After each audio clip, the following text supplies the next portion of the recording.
All right. Thank you very much. We're excited to be here. My name is Bronson. And like was mentioned, I'm the content manager of Awardco, and this is Mat Duerden. Hey, everybody. And we are here to chat with you about designing employee experiences. But I kind of want to give a little bit of an intro to you, Matt, because you have a lot of really great credentials, a lot of really great experience that we're going to draw from. Matt is the co-author of a book called Designing Experiences. He's got a lot of really great industry knowledge about how to design an experience that will last and that will be memorable and help people build kind of everything that they're looking to build in their career. So we're going to talk a little bit about that. But Matt is a professor right now at Brigham Young University, and we're going to learn all sorts of stuff. So thanks for being here, Matt. You want to introduce yourself a little bit? I'm really excited for the conversation. I mean, that was a pretty good introduction. I've been at BYU for 10 years. I teach in a department of experience design and management, and I love the topic of experience design because I just think regardless of what industry you're in, you provide experiences to your employees and customers, and organizations that do that intentionally, I think, have a competitive advantage, right? And there's just so many experiences, both in our professional and in our personal lives, that don't get a lot of attention, right? And that we just sort of do the thing that we've always done. It's interesting with the pandemic, it's disrupted so many experiences. It allows us, I think, to have a really incredible opportunity as things return to some degree of normalcy to rethink the experiences that we provide and rethink what do we want our employee experience to look like? And so I'm excited for the conversation today. Yeah, me too. I mean, in fact, something you bring up reminds me of what we'll talk about later about how to, when you have time to reflect on something, I think the pandemic has given us, everyone, kind of a collective chance to reflect. Sort of forced us to, right? Yes. Yeah, totally. And that's kind of what's brought on perhaps the Great Resignation and all that stuff. And we may get into that, but excited. We'll just see where it goes. As Bronson and I talked about our plan for today, we want to have a conversation, right? So we've got some slides and we have a plan. We'll just sort of see where the conversation takes us. And I sort of, keyed this up already, right? That experiences are key, but they really are, right? We have experiences every moment of every day. A lot of those aren't super important and impactful, but through our experiences, it's how we define who we are as individuals. It's how we build relationships with other people through shared experiences. And I really think it's how companies set themselves apart, right? Regardless if you're building widgets or an app or whatever it is, you're in an experience infrastructure. And one of the reasons that experiences are so important is because that's where attitudes and behavior really is formed, right? It's very unlikely that somebody is going to have an attitude change or behavior change just by being told something, right? Just giving information. They need an experience to cement that. And I think it's also interesting, there's a management scholar, his name's Hans Hansen. He's at Texas Tech University, and he studies organizational narratives. And so his thesis is any behavior you engage in, there's an underlying narrative or story you tell yourself about that behavior, whether that's how you brush your teeth or how you plan strategy for your organization. And those narratives, we have to be aware of what those narratives are in order to change them and change our behavior. And so experiences influence our attitudes. They influence how we sort of interpret the world and our narratives. And I think if you can be intentional about experience design, you can help nudge yourself and others towards the type of behaviors that are going to be better for you and for the organization. I'm reminded of, I mean, we all know this, but working in any environment, you meet people that are of a different personality and they have different likes and dislikes. And some people tend to be more negative than others and some more positive. And just in my brief experience, I haven't been in the workforce forever. I've been here 10 years or so, but the people that tend to be more positive tend to have more opportunities and things just kind of work out for them. Their experience is better. Whereas it's just generally their experience seems to be more positive. And I know that's an attitude thing, but I love how you mentioned that you can't force someone to change their behavior or their attitude by telling them. No, but you can give them opportunities to have experiences that open them up to new ways of thinking and seeing the world. Because an experience is what drives that behavior. And to your point, Adam Grant the business writer and scholar who's at Wharton, he has a book called Give and Take. Okay. He's got a bunch of great books, but in Give and Take, he talks about the fact that individuals who are givers in their careers get further ahead than takers, right? On average, even though it may seem like, oh, like givers just get walked on, but givers have like networks and goodwill that come back to them. And the research shows this, right? And so I think, connecting what we're going to talk about today in terms of employee recognition, right? Those who like give out recognition and recognize the goodness that's happening around them, they move further in their careers just because of the goodwill that they generate, and the experiences they provide. So, are there any other ways besides recognition? I mean, that's a huge one. And obviously, at Awardco, we focus on employee recognition, so that's near and dear to my heart. But how else in the workplace or outside of the workplace can people be givers? And if someone's not a giver, is there a way that you can kind of coach people to see their lives differently and be more like that? Well, I think, okay, I'm going to go off on a little bit of a tangent here and then go to the next slide that we've got keyed up. So 2 points. So Adam Grant also has some research that looks at this idea of line of sight. And the basic idea is that in an organization, you want employees to be able to see how what they do impacts whoever the end user is of that product, service, whatever the employee provides. So if it is an employee, I can say, like, when I do my things here, this is how it's going to impact people down the road. And the classic research that Grant did was looking at student employees, and I'm going to overgeneralize the study, but student employees in development offices on university campuses, right? So are calling alum asking for donations, right? Yeah.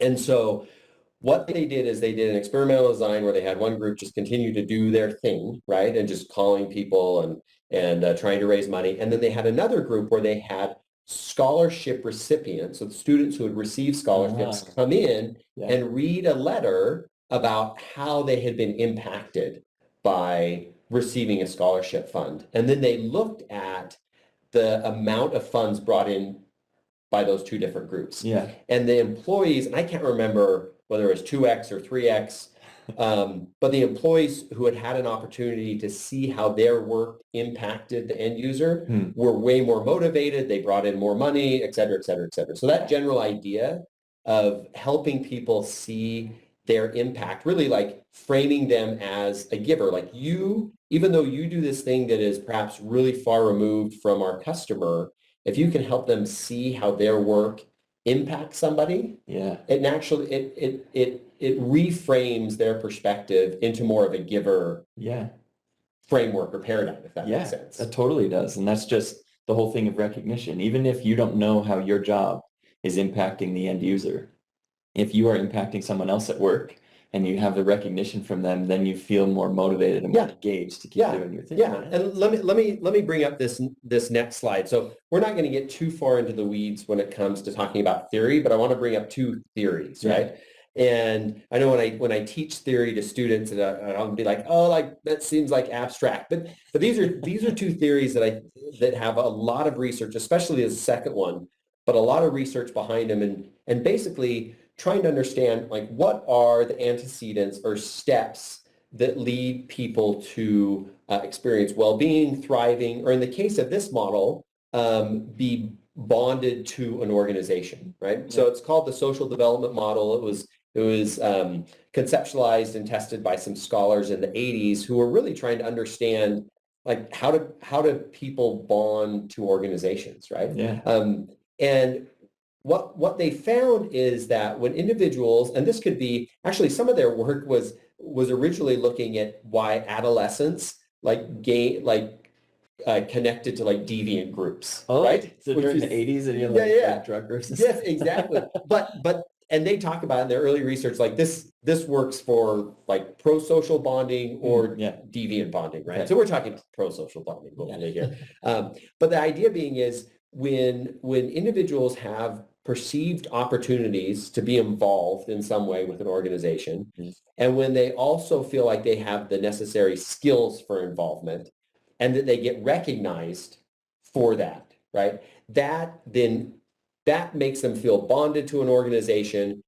As they feel bonded to an organization, they're often prone to adopt the beliefs or norms, right? Yeah, And say yeah. like, oh yeah, this is part of my identity, right? Yeah. And then that adoption of beliefs and norms influences behavior, right? Yeah. So we're always thinking about like, how do we influence behavior? And we've got to back up and think about what are the experiences that we're going to provide people to actually get them to the behavior that we want to do. And according to the social development model, the idea is, well, you've got to give people meaningful opportunities to be involved. Mm-hmm. You've got to make sure that they have the skills to be able to be involved. And then when they perform, you need to let them know that they're doing a good job, right? Yeah. It's sort of those pieces, right? Because if you give people just like mundane jobs, it doesn't matter how skilled they are, right? They're not going to feel like this isn't really making an impact. Sort of going back to this idea of line of sight. Mm-hmm.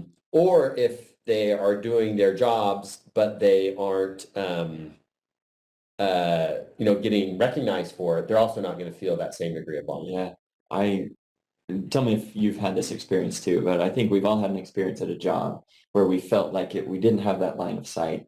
We didn't have that bonding. I felt that many, many times. Yeah. And like, I know that I'm kind of drinking the Kool-Aid, but I really love Awardco because it's different. I've never worked at a place where I actually felt bonded to the organization, but I do here because I think a large part of it is the recognition, but I've been given the tools to grow and then also just receive that feedback, like you're doing a good job. And that can happen anywhere. Sure. You know, it's just dependent on the leaders, like leaders such as yourselves that are listening to this webinar, to be able to provide those opportunities to people so that they can drive that behavior and build that culture. Yeah, exactly. Exactly. Let me tee up the next one. And Paige, I'm going to ask you to come over and look at something that's up on the screen, some type of ominous countdown. I think that's for Zoom. You can probably just click later. Okay. Yeah. Okay, great. It wasn't so ominous. Okay, so let me talk about self-determination theory. Now, this is a very well established theory. Richard Ryan and Ed Deci are psychologists who are interested in understanding intrinsic motivation, right? So what leads people to do things because they want to do it, right? And we know that we all engage in behaviors that are extrinsically and intrinsically motivated, right? And that's and usually some combination of both. Yeah. Their research showed that the more that we engage in intrinsic behavior, the better we feel about ourselves, the better we do in whatever the thing is that we're doing, right? There's just a whole host of psychological benefits. And we've all had jobs where we felt really extrinsically motivated, like I'm just doing this to get a paycheck, to like, man, I'm really excited about the work. I'm still glad that I get paid, but I'm really excited about the work that's happening. And so they were interested in understanding, okay, what are the factors that lead people to feel intrinsically motivated? And their primary contribution is the identification of what they call basic psychological needs, right? Just like we have physical needs like food, shelter, water, right? Maslow's hierarchy. Yes, exactly. We just need that amount to just function, right? Yeah. So they made the case that we have three primary psychological needs. Autonomy, meaning that you need to feel like you have a choice in what you do and how you do it, right? There's some degree of control that you have in your life, right? Because if you're just being told like with like in specific detail everything that you need to do, like that's not great.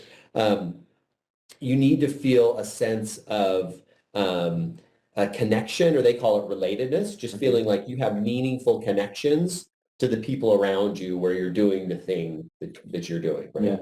And then finally competence, right? That you can do the thing. So similarities with the previous theory, but you can really think about these as just dials as you're designing employee experiences, is what we're talking about today.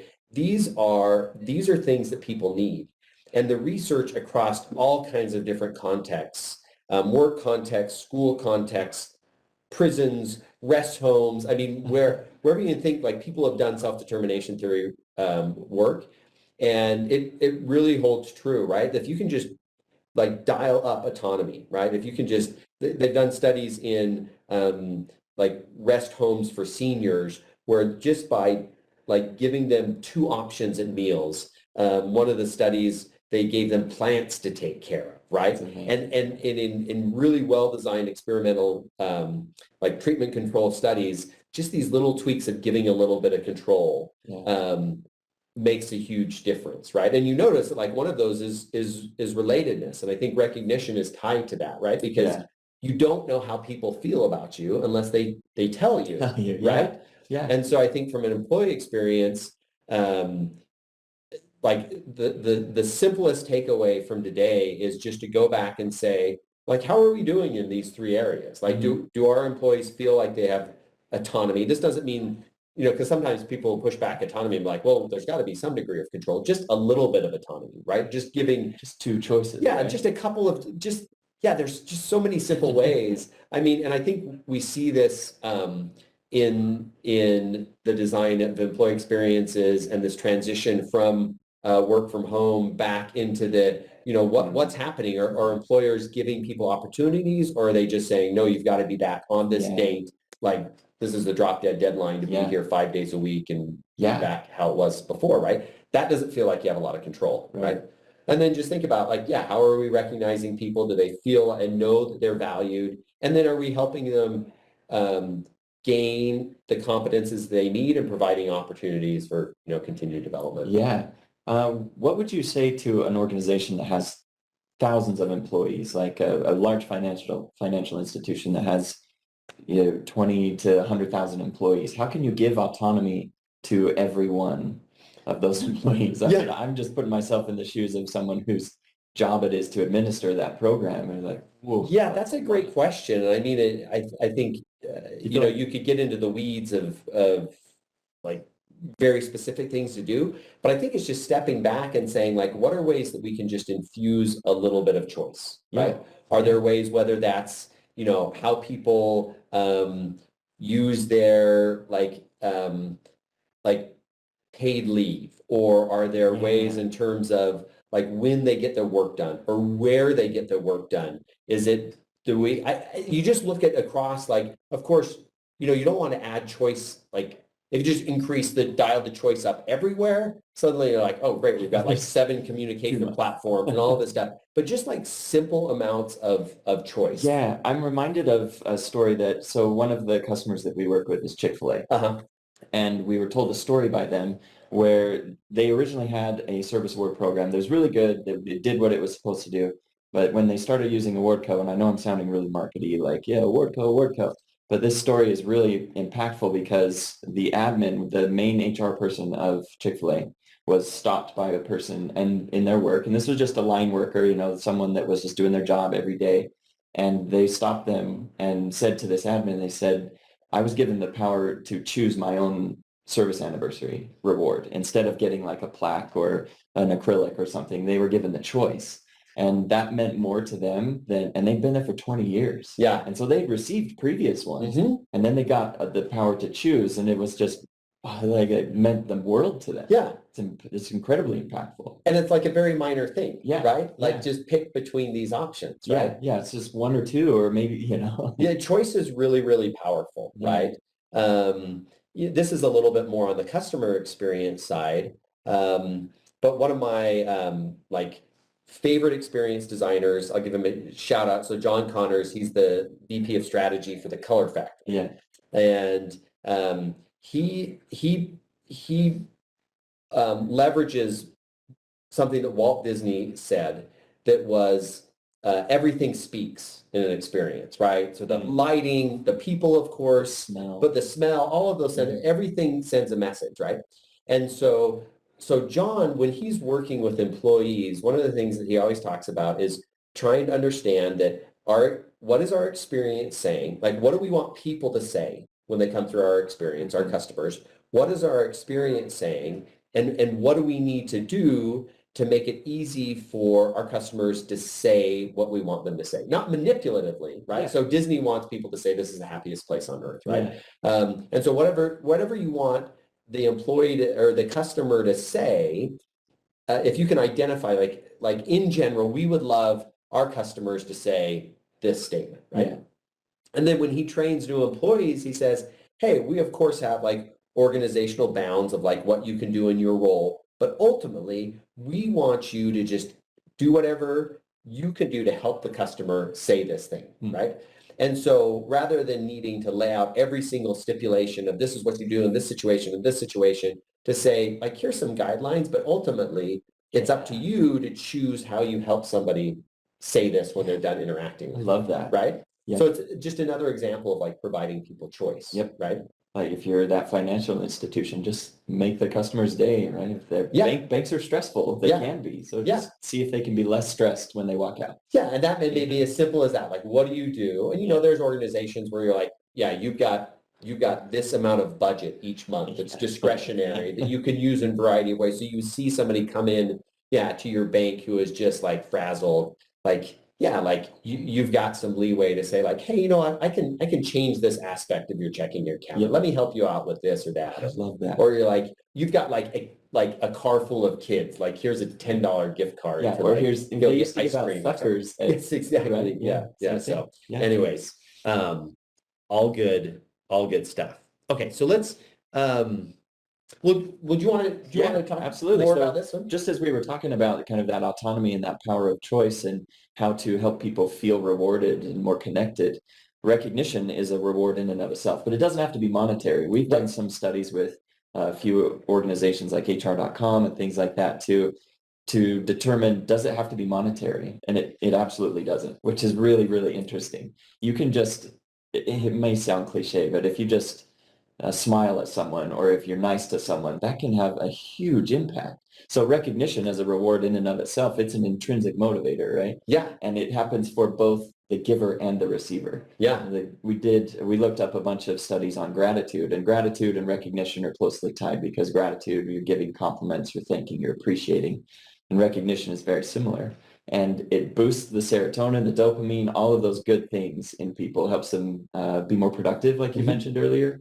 And recognition in and of itself can be a reward. It's really incredible to see that kind of impact. And I love that you bring up that point because and we all like monetary rewards. Yes. But in the self-determination theory research, it shows how quickly like a monetary reward or grades, right? They'll do this in school settings, can quickly become an extrinsic motivator, right? Where it's just this, it is this sort of the carrot and the stick approach, right? Yeah. Where we're giving people like sincere recognition and giving them specific feedback about like, as opposed to just like, good job, right? But saying like, you did a good job because you did these three things, like that reinforces that behavior and continues to promote intrinsic motivation. Absolutely. And I think this is on the next slide that we're going to talk about, but we talk about value-driven recognition that can become like grades, right? Where you see something and you know specifically what you did to do better. Value-driven recognition is what we call it, but it's a cycle where if you have values at your company, and most organizations do, you can recognize people based on those values. And that just drives those values even more. So you demonstrate the value, it's recognized, and then you're rewarded, whether monetarily or not. And then you want to demonstrate it again. Yeah. And it's a really powerful cycle. I've experienced that in my own life. Well, we talked about that with the social development model, this idea that as you are recognized by your performance in an organization, you begin to identify with that organization, right? Well, in the like management literature talk about organizational identification, like it's a part of my identity, and part of what you're adopting is those values. So if it's very clear, right, what those values are, and you're getting recognition tied to that, like it just reinforces that connection to the organization. Right? And it builds that culture that you might be looking for or missing in your organization too. Yeah. Right. And then it again gives those parameters or guidelines for an employee to say, like, what can I do to align what I do with those values, right? Where they're beginning to think on their own, like how can I do that in my own particular way? And do you feel like that can maybe help foster that line of sight a little bit, even just a little bit further ahead? Yeah, definitely. Because I think, there's lots of ways to get work done, right? But what are the ways to get work done that align with sort of the values of the organization? Yeah, right. Totally.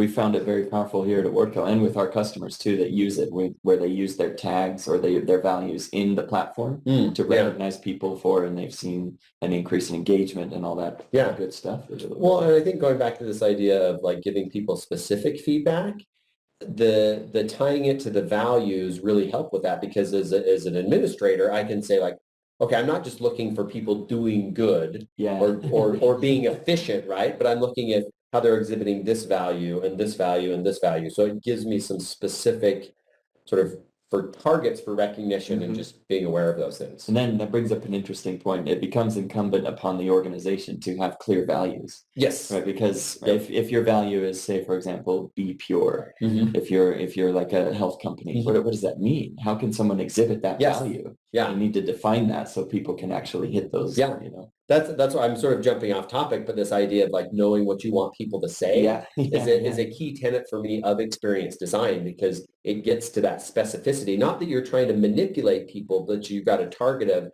when this happens, we would hope people would say this. And then how do we get to that? And we'll talk about that a little bit when we get into some experience mapping. So, you know, we've been talking about this idea of designing experiences that promote bonding and meet psychological needs. And hopefully we're going to be able to give you some specific tools that people will be able to apply in the employee experiences that they're working on. And I always say that in order to design something, you have to first be able to define what it is, right? And I think a lot of times when we think design, we think like tangible objects, right? Like a table or a chair or something where it's like we know like this is what we're trying to design, but experiences are abstract, right?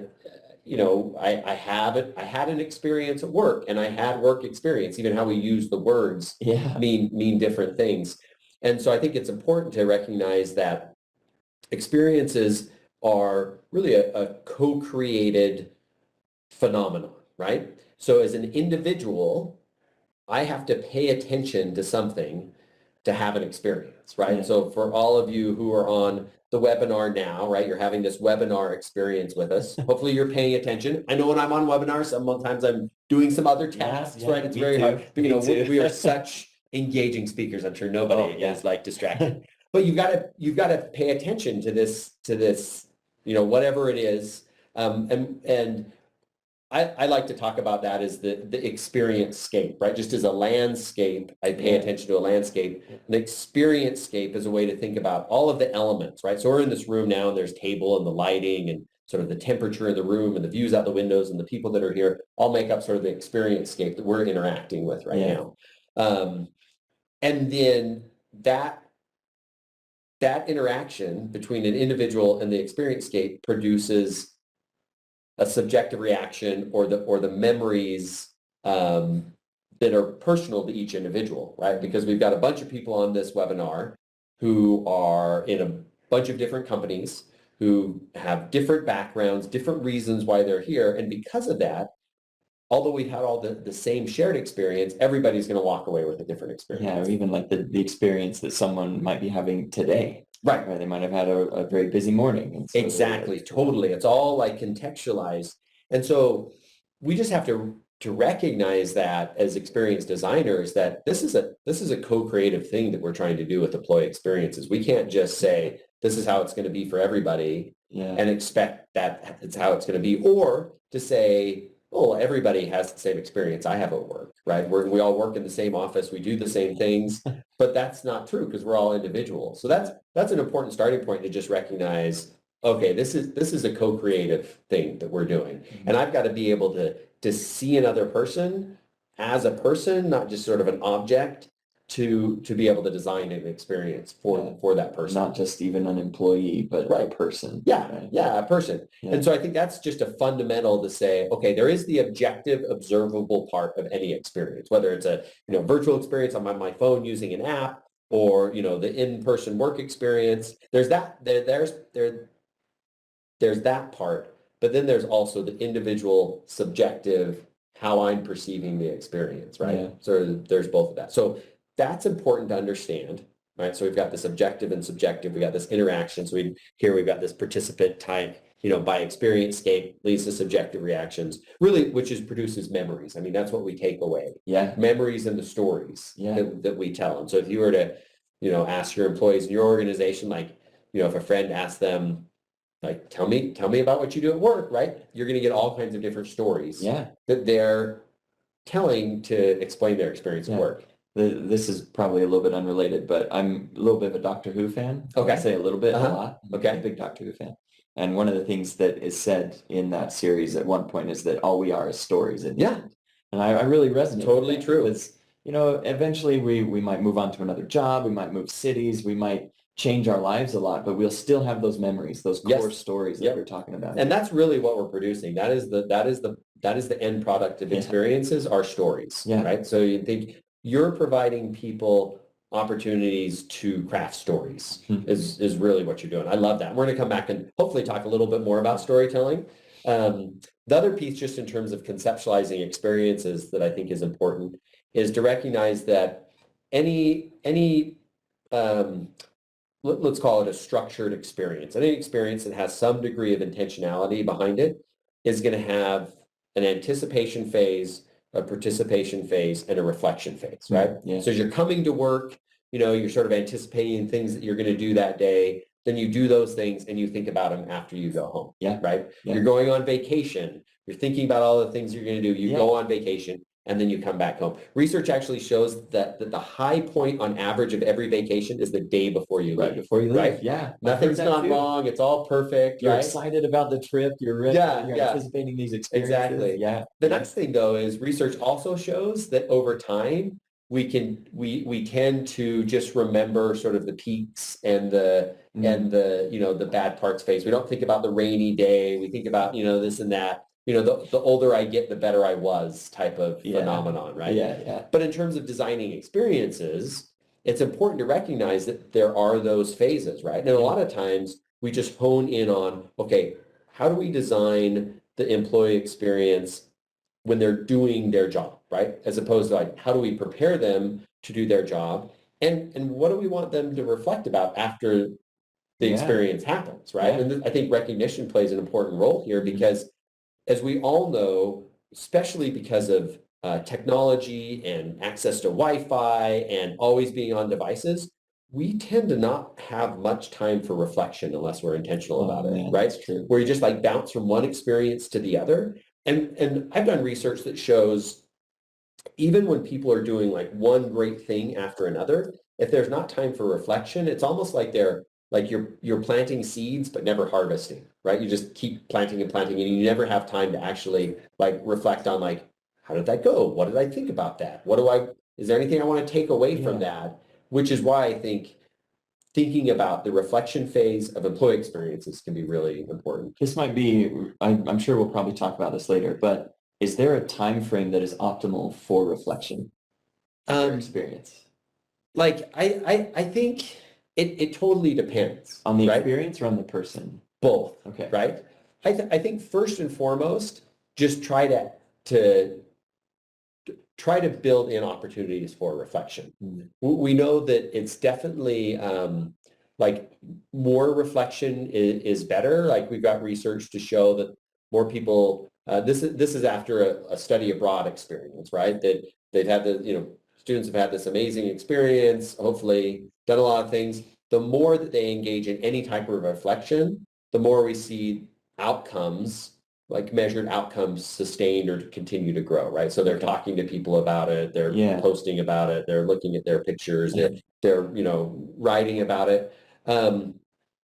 So I think, it depends. I think first and foremost, just figure out ways to build in reflection and recognition is a great, because it's basically you're saying, remember this thing that happened, that was good. Take a minute to remember this thing. Take a minute and like good job, you did that thing. I do think you can think about it in terms of like booster shots, right? Oh, yeah. Like they do have, they have a lifespan, right? Yeah. And so building in like opportunities for reflection, it depends on how long you want to keep memories fresh, right? Yeah.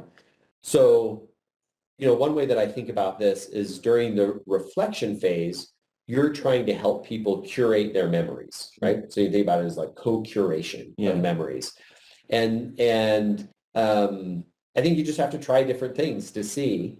I think, right as soon as an experience ends, that could be helpful, but it can be nice a couple of days down the road too. Yeah. So I don't get as hung up on that. I'm super interested in this question actually because, okay, I'm going to go tangent just a little bit. We did a research study that we just finished the data collection on where to address sort of your question here, right? So we had people, small groups of people, about 20 each, participate in a variety of different, about half an hour experiences, right? So these are students came in and just did, there's sort of another research project that determined like what they did. But then one of the questions we're interested in is types of reflection, right? So 2 weeks after, we had, we randomly assigned them to 4 different groups. One of the treatment conditions is they had to come back in and reflect on the experience in person with the people they did the experience with. Then we had another group where they reflected, so we called that synchronous reflection. Another group did it asynchronously, where they had a private Facebook group and they got on and they, within a time period, they had to answer the same questions and then comment on each other's sort of chat responses on their posts. Then we had another group that they just had to email us responses to the reflection question. So it was asynchronous, or it was just solo, and then a group that didn't do any, and then we followed up like 2 weeks later. So like TBD on the data, That's right? cool. But those are the type of questions that we're looking at specificity. But I think in terms of our conversation today, like just doing something to help people reflect is important. Anything is better than if you're doing nothing. Yes, exactly. And you can build that in with recognition. We keep coming back to that because recognition is what AwardCo is all about. But you can build that time for reflection in just by sending a recognition. Like, hey, remember this? And if it's just like 30 seconds that they take it to pause and remember, that can be pretty powerful. And I would say, one thing to probably avoid is just like regular repetition where it becomes routine, right? So if they know that like every Monday morning, I'm going to get like, that's when the recognition rolls out, right? So this is why slot machines are so addictive, is because it like the stimulus is random. Right. So we don't want to compare like employee recognition to like slot machines. But that's why they work so well, is because people don't, like, if we're really good at adjusting to like good things or bad things, right? Like people who win the lottery, like they're back to sort of where they were a year later, or even lower in terms of like psychological functioning. But when it's randomized, we tend to pay attention. It remains novel, which is important. That's what recognition can totally be. That's great. I love that. Have we talked about this stuff already? We've talked a little bit about it, but just the power of creating an experience and that time to reflect. We did a study again with HR.com where 80% of employees that responded said that recognition improves their experience, their relationships, their engagement up to 2 times more, or like 100% more engagement. That's a lot. That's crazy, especially when we're talking about a workplace and their happiness. And there are other studies out there by Gallup and others that say recognition can improve productivity by as much as 17%. And the power of that experience just can't be understated.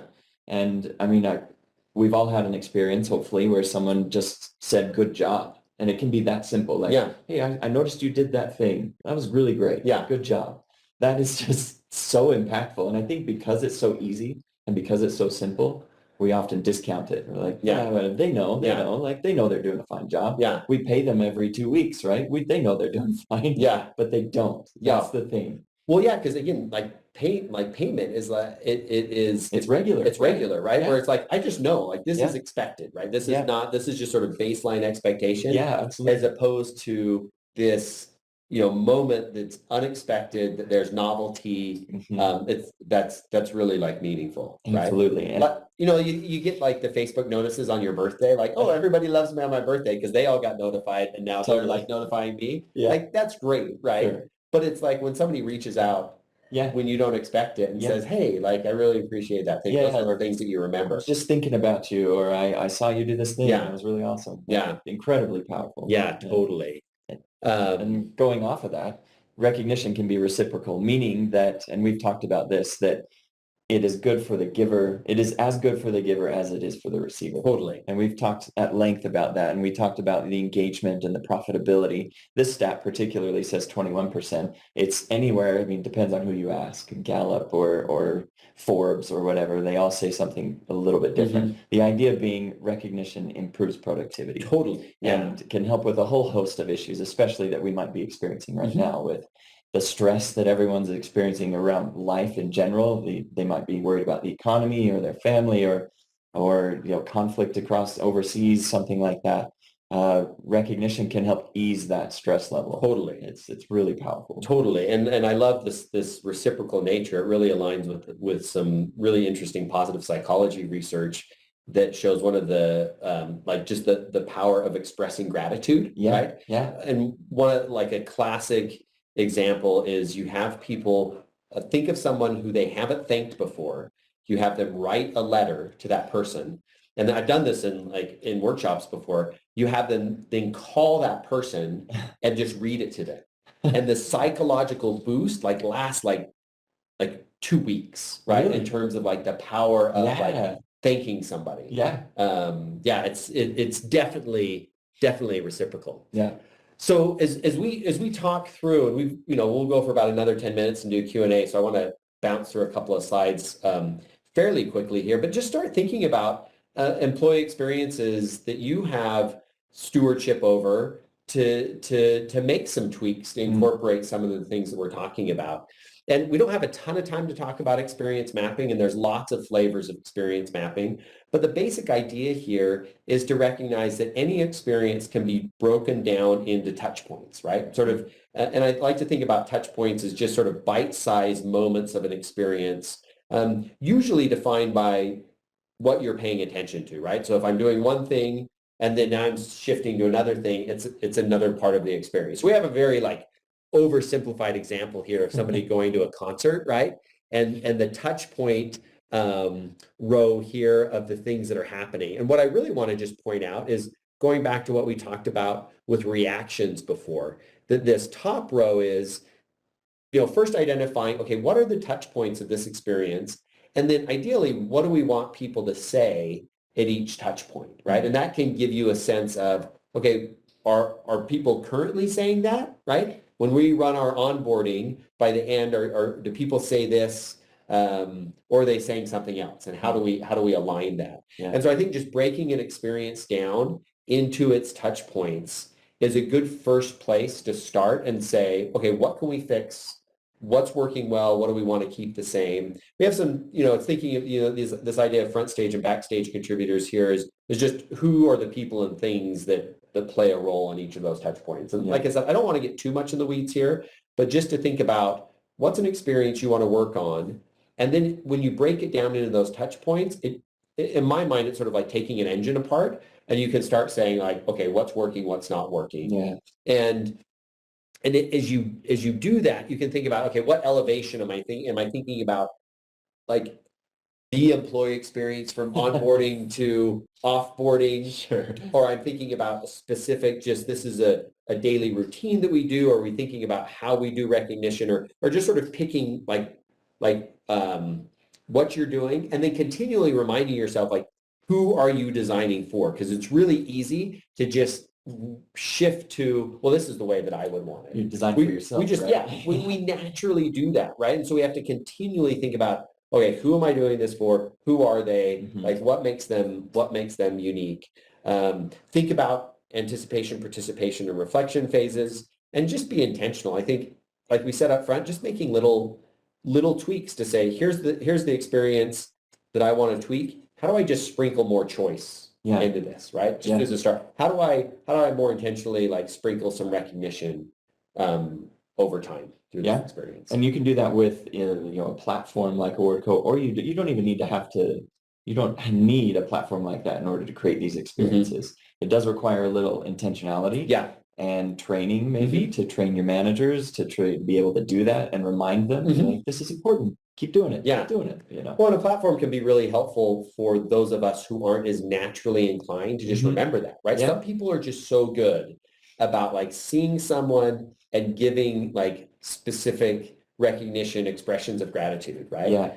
but I think figuring out ways to make that just more like part of how we operate as an organization can be really, really helpful. And I don't think that's the default of most humans No. to do that. Most humans, we're selfish beings, Yeah. and it's not necessarily a bad thing.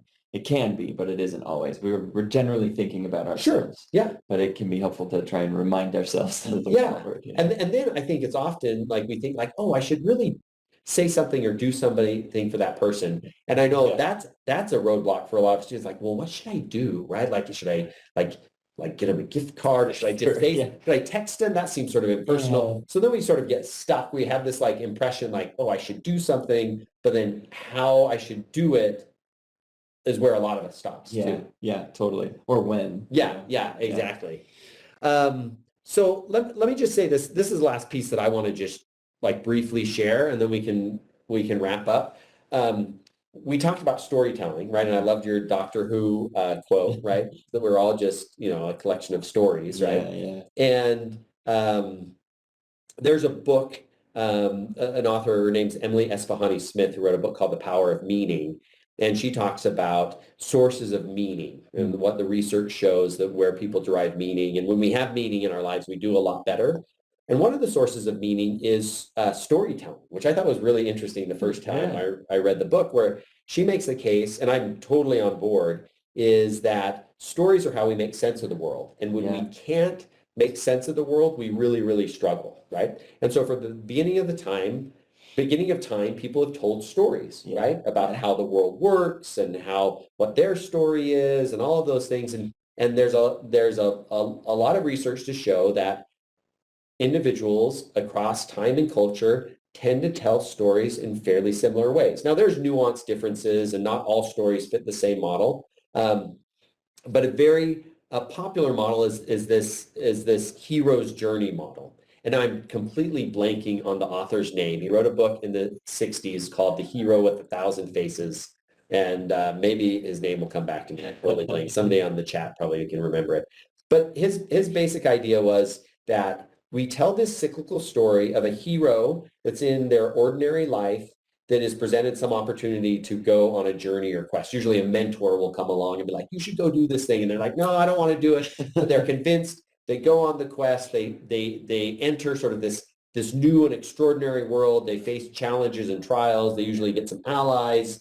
They face some villain or really big challenge. Oftentimes it's like in a dark, scary place like a cave. They rescue somebody or get a treasure. They return home and maybe face a couple of more challenges. Often there's some type of resurrection, and then they're back home as this new changed person, right? Yeah. So all stories from like, as you hear this, you think about like, oh, Harry Potter and Lord of the Rings. Star Wars. But Star Wars, George Lucas was a big fan of the hero's journey model. Yeah. But romantic comedies like the Old Testament stories, it follows this cycle, right? Yeah. And more we're seeing organizations think about, okay, like can we think about ways to make our employees or customers the heroes in the stories that we provide, right? And thinking about that can be a really interesting way as sort of a sandbox to play in terms of experience design. Like what do we need to do to make our employee the hero? And then who's the mentors and who are their allies and what are the challenges they face and what are the rewards they're getting? I think that can be a really powerful way to think about designing experience for employees. Absolutely. And one thing that comes to mind is I don't think that we need to give employees those challenges. They'll come naturally, right? But we want to prepare them for them. But it may be the challenge of saying like, hey, you're ready for this new role, right? Yeah. You're ready for this new assignment. It's going to be a big lift, but we think you're ready and we're going to help you do it.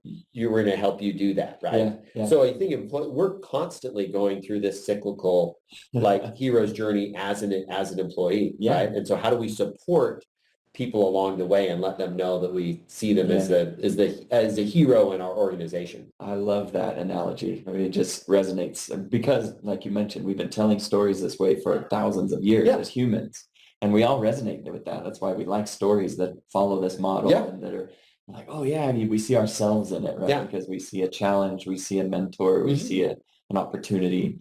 That's really cool. Yeah. Yeah. I like that. So do we need to move to a little Q&A? I think we're sort of, we got through most of the stuff that we wanted to talk about. Yeah. I don't know if there's anything else that you wanted to bring up before we jump into So. Q&A. I think that this has been really insightful for me personally, just because I love learning about this. Yeah, likewise. Psychology and that.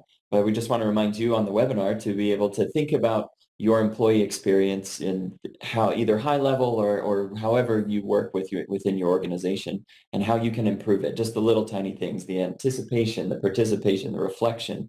If you can kind of craft those experiences a little more intentionally, you'll be able to see a boost in employee engagement and experience and stuff like that. So we'd love to turn it over to Q&A and see what we can do there. Yeah, with the last couple of minutes we have. Awesome. Thanks, Matt and Bronson. A lot of great content. We have a question. Well, first, Bryce and Sean are helping us out with the author's name. They're saying it's Joseph Campbell. Thank you. Okay. Yeah, it was like one of those mind blanks. I've only talked about this like a million times. Yes, Joseph Campbell, Hero with 1,000 Faces. Thank you. Awesome. So one of the questions is, how can the experience-scape be positively impacted in a virtual setting? Oh, well, that's great. I mean, I think it equally applies, right? So you've got to think about like, what are people hearing and seeing? Just recognizing that the raw materials are a little bit different, but they're ultimately still thinking about like, what do people see? What do they hear? One of the elements, and I don't want to go too far in the weeds, but this idea of blocking, right, which is just the movement of people and things through spaces. So does it make sense, like how I navigate through a virtual space? We feel the same degree of frustration, whether it's standing in line at the airport getting through security or trying to figure out how to log on to an app that we haven't used before, right? Is that the visceral feeling is the same, right? So it's thinking about how do we make those things easy? And then also, like, again, thinking about individuals, like, do we know where people usually use our app or platform? And like, what does their in real life context do to influence where they're using the platform as well? Mm-hmm. I don't know if you have any other thoughts on that, Bronson. Not a lot, only that I know, for speaking for myself, when everything went remote during the pandemic, it was hard to feel connected. It was hard to feel connected to teams, to an organization, to people.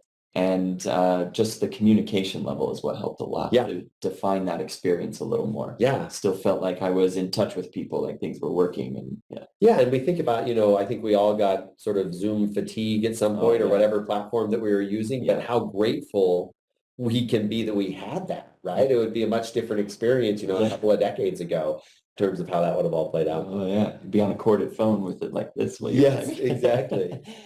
Awesome. Thanks. We had a really interesting one just come in. She's talking about her experience with senior leadership and how they think it's kind of a one size fits all with maybe a cake and a party for every single person. Mm-hmm. So she's asking, how do I convince them that not everyone wants the same experience, and how do we determine what is an appropriate recognition for each individual? Do you want to take that one first, Bronson? That's a really good question. I would think that oftentimes, as I've worked here at Awardco and in the recognition industry, I found that high-level leaders in an organization, the decision makers, they often are a little bit disconnected from the people that work for them. And so they may tend to think that a cake or a pizza party or something can be really beneficial. And it's not that it isn't, but if you're not intentional about it and realize that everyone that you're working with is an individual, like you might have a pizza party, but someone might be lactose intolerant. And you didn't know that because you didn't devote the time to get to know your people. It's a lot harder to do that if you have thousands of employees, and we totally get that. But I think that it's important to, like you mentioned, Matt, people are individuals. Everyone has an experience, that their same day, their family life, whatever is going on in their life. And you don't have to give every single person a different kind of experience. You can still do a group experience of a type, but you have to at least know your people a little more. Mm-hmm. And with leaders, the best way to do that is to show them that their people are individuals. Like if you do have a recognition system, you can show them that people are working on different things and that they might be struggling with different things. And even just that tiny little bit of insight can help them realize like, oh, I might be able to do a little more here than just a cake or a pizza party. Totally. And you brought this up before with the Chick-fil-A example, just giving some choice, right? Like, oh, we do have standard recognitions, You can choose, right? Do you want the pizza party? Do you want, a gift card because you'd rather go out to dinner with your family? Yeah. Or do you want, like an extra day of paid leave or, whatever it is, right? So they can choose. I know like at BYU where I work with our like wellness plan, like if you do, you're exercising during the month, right? There's like 3 options. You can get a gift. You can get like some cash on your employee card, or it can just like roll into your paycheck, right? And I love that I can like choose because sometimes I'm like, oh, I want the gift this month. That's cool. Yep. And so I think that idea, those 2 principles of like knowing individuals, and I think you don't have to know everything about them, but Totally. But when people have a sense that they are seen, even if it's in small ways, that's really powerful. And then you use that information and then just provide a little bit of choice. That helps people feel seen right away. Totally. Yep. Feeling like they have the choice. Yep. And inherently says like, I'm going to turn this decision over to you. Yeah, totally. Yeah. Great question. Thank you. The next one, we have a lot around this kind of topic, Bronson. This will be more pointed at you, but a lot of questions around how to recognize employees, especially when they might be a senior level and they rely on their managers to do that types of recognition, and just some examples of recognition you can do. Yeah, absolutely. So we have several best practices of recognition that we like to encourage. And some of those best practices, I won't go through all of them here, is that recognition needs to be timely. It needs to be appropriate to when it happens. For example, if you recognize someone for doing something really, really awesome, like completing a project earlier in the year, and then you wait until the holiday party to recognize them, that recognition is going to be much less impactful. So it needs to be timely, it needs to be specific. So like you mentioned earlier, Matt, if you just say, great job, that's helpful, but not as helpful as great job because of this, this, and this. So timely, specific, and then relevant to the person. So it needs to appear, it needs to kind of, how do we say this? It needs to work with what they're doing. So if a recognition is irrelevant to the person, like great job, team, that doesn't really help. It's along with the specificity of it. And what was the other part of that question, Paige? When they rely on their managers. On their managers? Yeah. Curate those. So in order to curate an experience with recognition, managers often need to be trained and reminded. And it's not that managers are bad managers, it's just that we as humans often forget to do these things and we're inherently looking inward. So you need to train them, give them proper experience to know how to give a proper recognition. And oftentimes it's just to do it. And then different types of recognition, like was mentioned in the question. It can be either virtual, it can be as simple as an email, it can be as simple as you meet them in the hallway at work and you say, that was really great, I really appreciated you doing this thing. Recognition can take any form, whether it's virtual or physical. It can be a gift, it can be a thank you note, it can be a phone call. The main important thing with recognition is that it's connection with another human, whatever that is. And oftentimes, it doesn't matter what it is as long as you do it. That's really the main point. And I think to your point, just to back that up, this idea that once you provide, if you have a structure that makes it easier for people to remember and to actually do it, they'll get in the habit because it feels great, right? Like this is like my organization is encouraging me to do something that I should just do as a good human anyways. But that we often forget, but it is this reciprocal benefits of recognition, and then they have that experience and say, "Oh, I'll just do more of this." Yeah, and as managers lead out with that, their employees underneath them will pick that up as well. Yeah. Awesome, and we are at time. Okay, I think we'll pass it back to HRE there. Yeah, thank you. Thank you.